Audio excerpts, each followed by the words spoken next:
How could such a thing exist? How could two completely different coin designs from two different nations end up on the same physical artifact? Is it a minting error? A cleverly produced counterfeit? A modern novelty piece?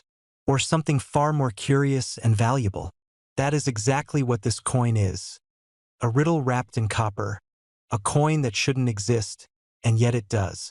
And today you are going to hear its full story, its mystery, its verifiable features, and why collectors are absolutely fascinated by it. Let us start with what we do know. A standard Poland 2001 Grosz coin is a very modest, low-value unit of Polish currency. In the year 2000, Poland had many coins in circulation. A Grosz is 1/100th of a zloty, and coins of this level were humble, everyday pieces. They bore Polish national symbols, inscriptions in Polish, and a standard reverse side consistent with Polish numismatic design. Nothing in standard Polish mint records indicates that a coin with a U.S. design was ever officially sanctioned. So any specimen bearing a Lincoln Memorial design is immediately flagged as anomalous. Now, consider the U.S. Lincoln Memorial cent. From 1959 to 2008, U.S. pennies carried the Lincoln Memorial on the reverse, a beautiful image of the memorial structure of Abraham Lincoln set between columns, flanked by the inscriptions United States of America, E pluribus unum, and 1 cent. It is a very recognizable and iconic design. On any typical U.S. penny from those years, that reverse is the expected standard. But to see it on a Polish coin is entirely unexpected, so unexpected, in fact, that it would catch any numismatist's attention at once. So how does one verify if such a coin is genuine, or at least convincing? The examination must be methodical. First, weight and dimensions. A genuine 2001 Grosz coin will have specific measurements: diameter, thickness, edge detail, mass. If this anomalous specimen matches those to high precision, that supports its legitimacy as something minted via minting equipment rather than a crude aftermarket fake. Second, metal composition. Is the coin made of the same copper or copper-based alloy as a standard Grosz? Is it magnetic? Does it patina naturally? A forgery might use different metals or plating that behave differently under tests. Third, minting quality. Inspect for sharpness of detail.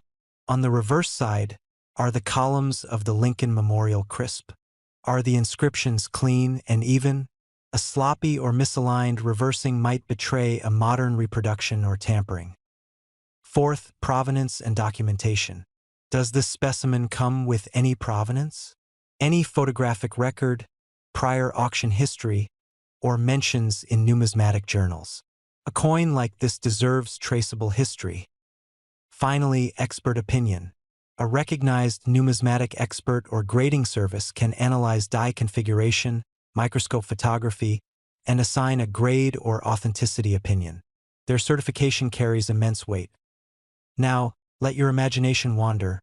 What if this coin is indeed a striking error, where during the minting process, somehow a die intended for a Lincoln Memorial cent got misaligned or struck onto a planchet intended for the Polish Grosz? The odds seem astronomically low. Production lines are separate, minting protocols strict, and nations rarely share dies or plans. But sometimes the most intriguing pieces are those that defy standard explanation. If this coin is not a conventional error, perhaps it is a deliberate novelty or worse, a forgery. Yet if it is a modern clever piece, it is the sort of creation that could entice collectors and thrillers alike. Collectors around the globe chase unique specimens, once-in-a-lifetime coins, and anomalous rarities. A coin that bridges two countries' numismatic identities is a collector's dream. Such a specimen, if accepted by the community, becomes legendary. When one appears on the market, it draws enormous attention. Auction houses, coin forums, niche social media groups, they all buzz. A piece like this becomes more than a coin. It becomes a conversation, a myth, a debate. Now imagine you are the one holding this coin. You photograph the obverse, Rzeczpospolita Polska, the year 2000, 1 Grosz. Familiar, modest, unpretentious. Then you flip it, reveal the reverse. The Lincoln Memorial rise between columns. It shocks viewers, keeps them staring. They ask questions. They comment. They share. That is your moment as a presenter. The reveal, the pause, the disbelief, and then you guide them through the verification process, the competing theories, and finally the possible value.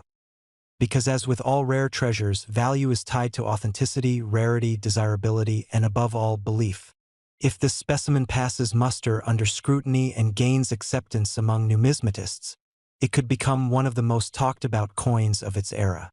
Bidding wars erupt. Investors see potential. Collectors dream of owning that one coin everyone mentions. Over time, pieces like this enter auction houses, perhaps in numismatic sales in Europe or the United States. Catalogs will document them. Experts will write essays debating whether it is a genuine minting error, a creative modern reproduction, or an artistic fantasy. Each new specimen amplifies interest, proving that curiosity and mystery drive the collector's heart more powerfully than face value ever could. Through all of this, your presentation is your stage. You walk your viewers step by step.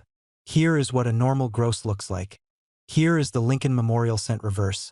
Here is our specimen side by side. Here's how we test